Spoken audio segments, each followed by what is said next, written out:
A mother visits the grave of her son, who died after a brutal assault. Ich weiß es nicht. I don't know. I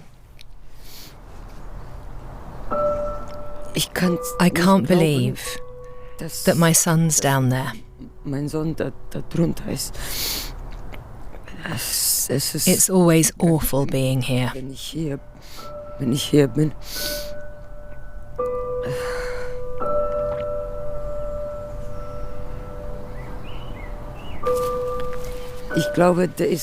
I don't believe he's actually here.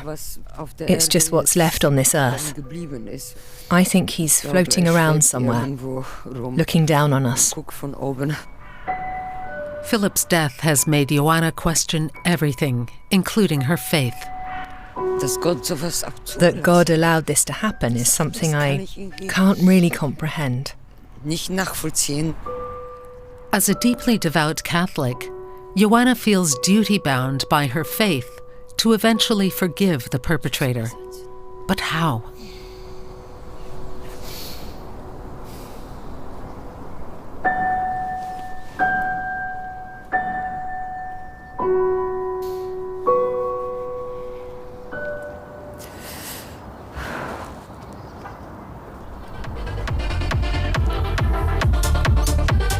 In the summer of 2024, high school students from various schools gathered to celebrate graduation in Bad Oeynhausen in northwest Germany. Among them was Chanel, Joanna's daughter and Philip's sister. The whole family were looking forward to an unforgettable evening.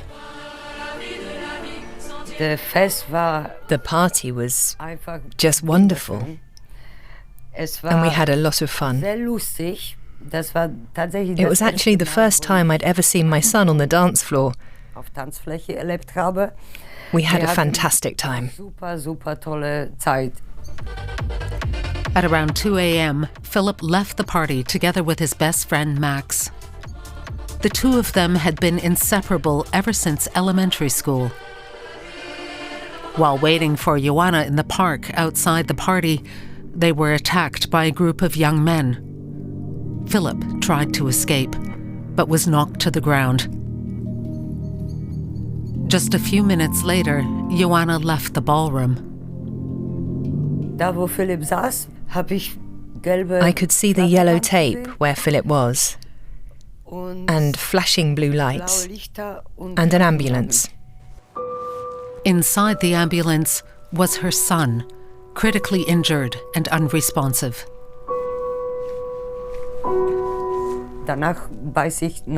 I remember us being in hospital, waiting for the doctor to come out. Philip had sustained life-threatening head injuries, with surgery his sole chance of survival. I started banging on the operating theatre door. I said, "Where is the hospital chaplain? I need them now." But there was no priest available. So we went down on our knees outside the operating theatre, and we started to loudly pray. I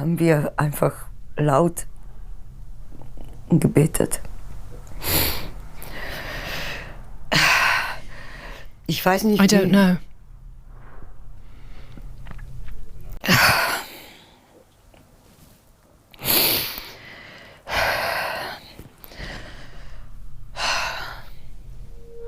In the morning, Joanna and her family went home for a few hours. After 2 days of praying, hospital visits, hoping and waiting, Joanna was told that the doctors wanted to talk to her. The final examination was due to take place in the morning. And then the doctors were going to decide when to turn off the machine.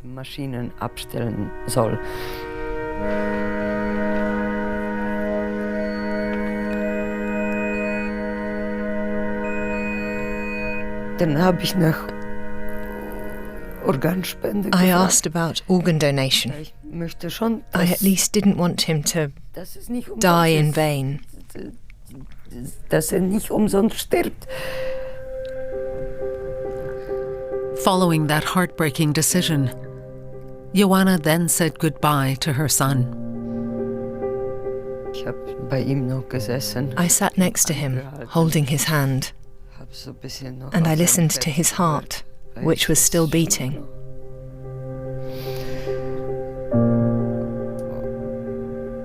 Da bin ich sehr dankbar noch für And I'm diese still letzte grateful for those Zeit, final dass ich moments. Da noch, ja, irgendwann Eventually, musste I ich had to seine let go of his loslassen hand, and und that was the last time I saw him. wo ich ihn gesehen habe. On the 26th of June 2024, the life support machines were turned off. That same day, Joanna began writing down her thoughts. Jetzt bleibt nur Stille. Now there is only silence, Stille, die mich umgibt. a silence that surrounds me and is crushing me. Die Welt dreht sich The weiter, world aber keeps für mich turning, ist sie stehen geblieben. but for me it's stopped. Der Himmel schweigt und Heaven ich is frage mich silent, jeden Tag, and I ask myself every day, why? warum Why Philip? Warum Why my child? mein Kind?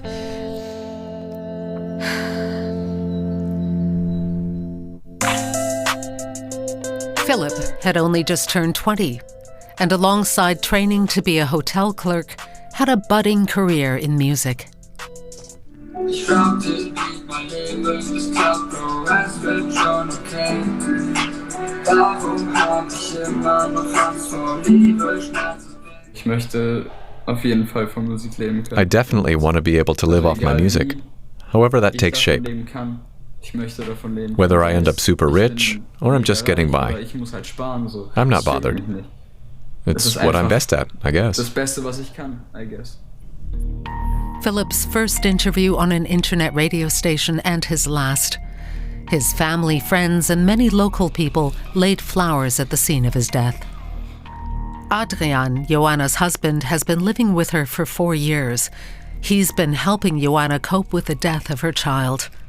Philip's death also reignited the debate in the media and in Parliament about Germany's asylum policy, because the prime suspect was an 18-year-old Syrian national. Joanna was herself the recipient of anonymous phone calls and hate mail, targeted due to her support for refugees. Ich wusste nicht, wie ich damit umgehen soll. I didn't know how to react. It was constant. All these emails saying, why not take in more of these Arabs? You've got a daughter, after all, and they'll take care of her too. I'm not going to repeat the exact words that were said, because it was extreme. Death threats and threats of rape. While Joanna pressed charges, she and her family were assigned police protection. There was also a police presence at Philip's funeral. After a few weeks, the threat stopped, and Joanna was able to focus on writing in her diary.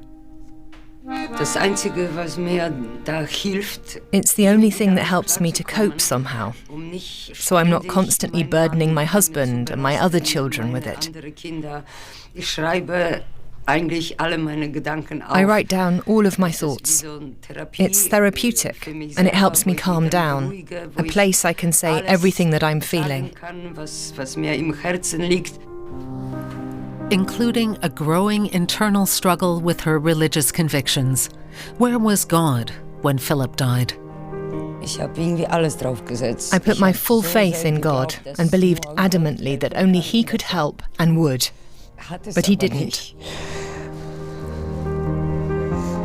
Would a long sentence for the accused help to bring her peace?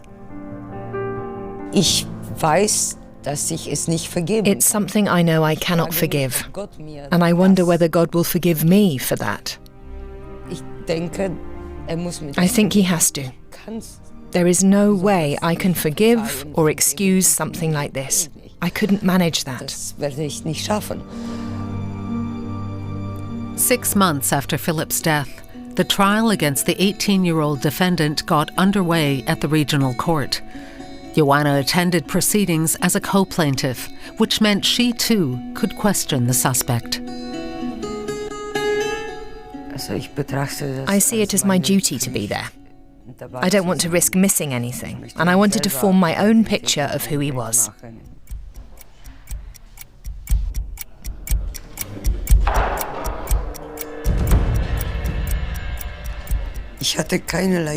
I had no idea what this man would look like.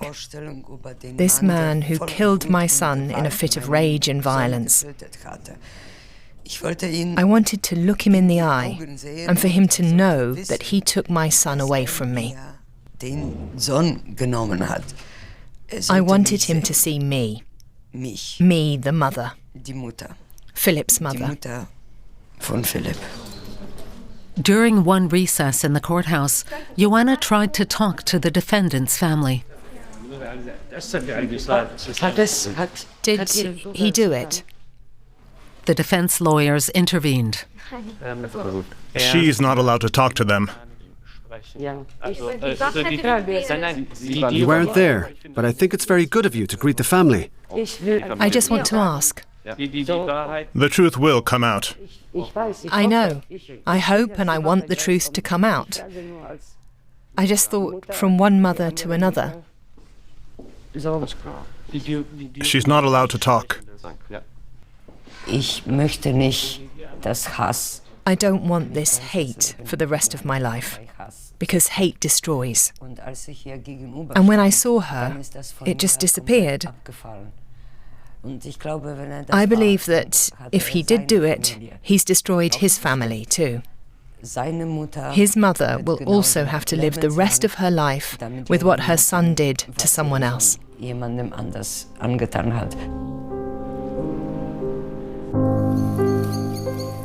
January 14th, 2025, the day when Philip would have celebrated his 21st birthday.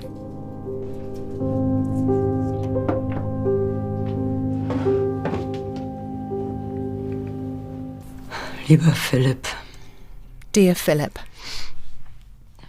I don't have a present for you, my darling. Mein Schatz.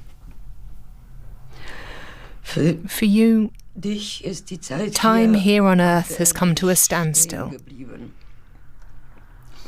As we grow older, you will always be 20 years old. My heart has been bleeding from the moment I saw your blood on the ramp to the ambulance and in surgery.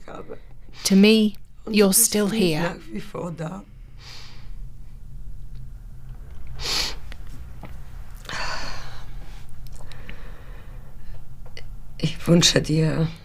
I wish you eternal peace, my child.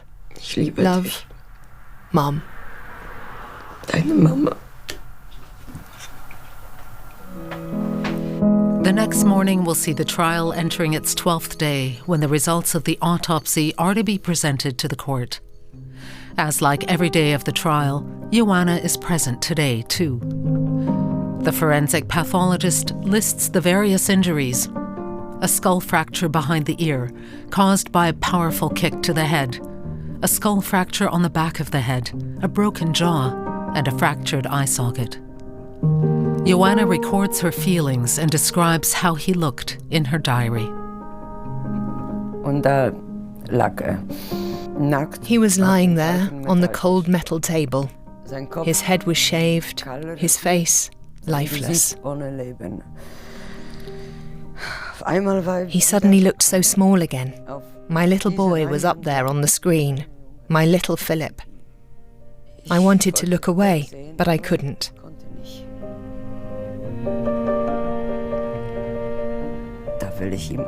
I want to do what I can for him, after he's died too. I can't look away because my son no longer looks beautiful, or because it's my duty as a mother. I have to look.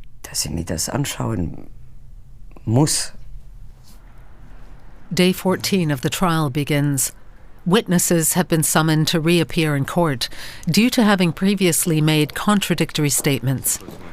individuals who are unable or unwilling to recall exactly what they saw on the night of the crime. In an unexpected turn, the prosecutors learn that the police have managed to recover a deleted cell phone video taken by a witness.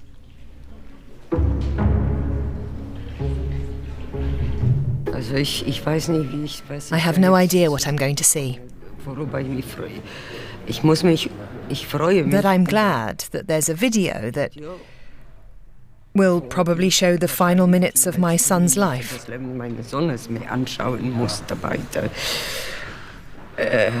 It's incredibly hard. Das ist sehr schwer jetzt.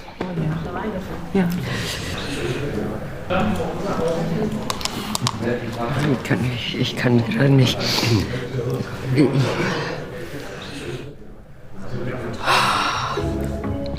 The judge decides that only the lawyers involved will be able to view the video today.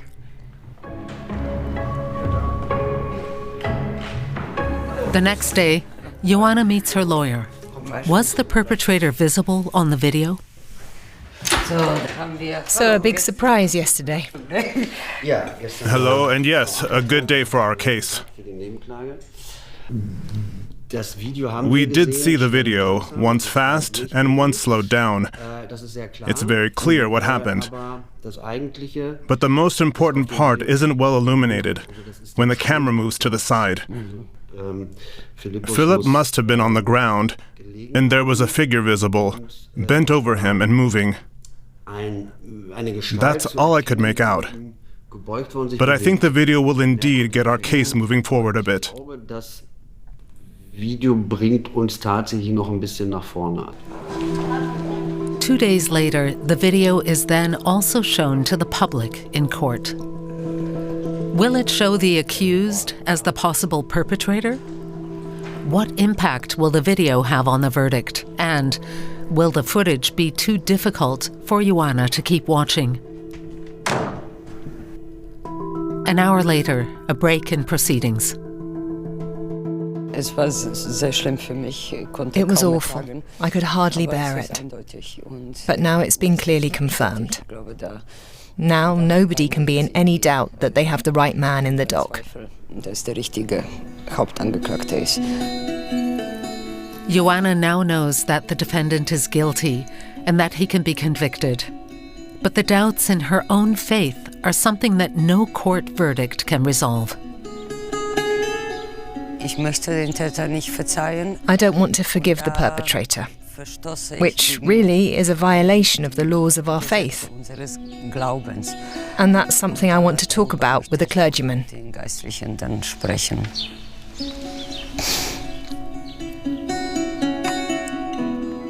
Joanna arranges to meet Pastor Andreas Wilmsmeyer, who provides pastoral care and counseling for victims.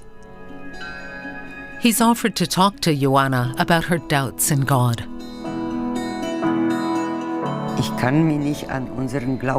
I feel unable to abide by our faith and by our laws. Forgive those who trespass against us. I just can't forgive him. I do not believe that this person will ever feel some kind of remorse. And I can't forgive him. I'll just say it straight. What will God think of me if I'm unable to forgive? I believe that forgiveness is a journey. Just as grief is a journey, so is forgiveness. And thus, I don't see it as a requirement. It essentially comes from the prayer that Jesus taught us. When we ask, "Forgive us our trespasses, as we forgive others," I understand the second part to be a request. Give me the strength to forgive the other person too. And the first step is not to stop praying, but to unload this pain and anger with God too, for not having helped you, or anger that no one else was there. The worst part is, I don't want to hate. I don't want to live in hatred, because it can destroy the family, who are suffering enough as it is. It destroys everything. And I'm trying to contain this hatred, but I still have to put it somewhere.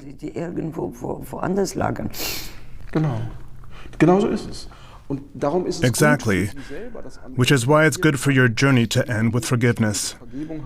Forgiveness means being able to let that anger go, but first you have to say it out loud.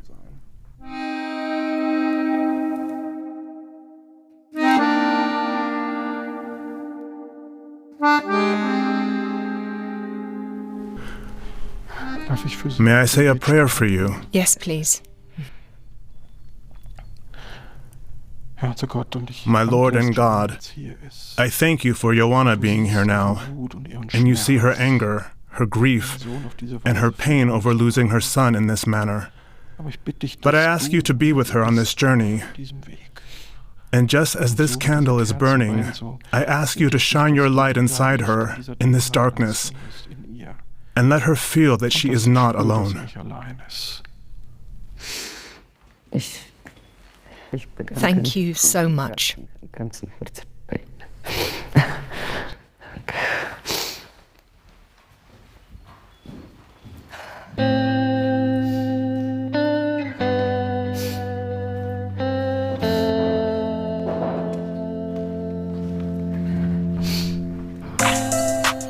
For the many people for whom Philip still feels very close, his last resting place has become a meeting place for his family and his friends.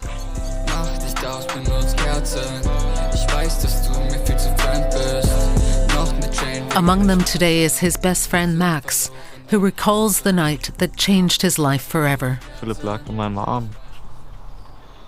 lay in my arms. I held him. I tried to see what state he was in, and I kept on talking to him. I said, "We're going to get through this. Keep fighting." Was he able to say anything? No, but he was able to hear me. Being unable to have helped his friend weighs heavily on Max, which is what makes this special place all the more important for him. It's beautiful here. You have a view of the entire town we grew up in, where I have so many memories. And no matter how bright the sun is, you can always feel the wind blowing here. And maybe he's the wind. With the trial soon to be concluded, what will that mean for Joanna? And what verdict is she hoping to see? We'll see. Whatever sentence he gets, it doesn't change what he did. And it will never bring back my son. We will live with this for the rest of our lives. I will always miss my son. 17 highly distressing days in court, with precious little time to grieve properly. A grueling ordeal for the entire family. 10 months after the attack, on May 9th, 2025, the trial ends. It's the first time that Joanna's youngest son, Anton, is accompanying her to court. While the prosecutors called for a 9-year sentence, the defense lawyer has argued that his client should be released immediately with a warning. In the end, the exact cause of death was unable to be determined by the court.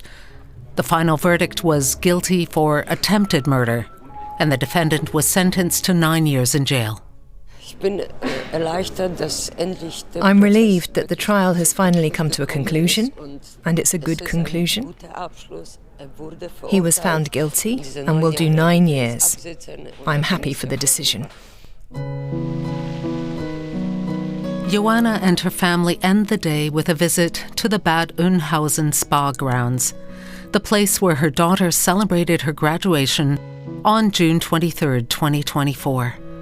And her son's life was taken from her. Joanna's most recent diary entry. I do feel that he's always here somehow, and that he's listening and is with us. That he's without pain, and that he's floating around peacefully, saying, I am looking out for you.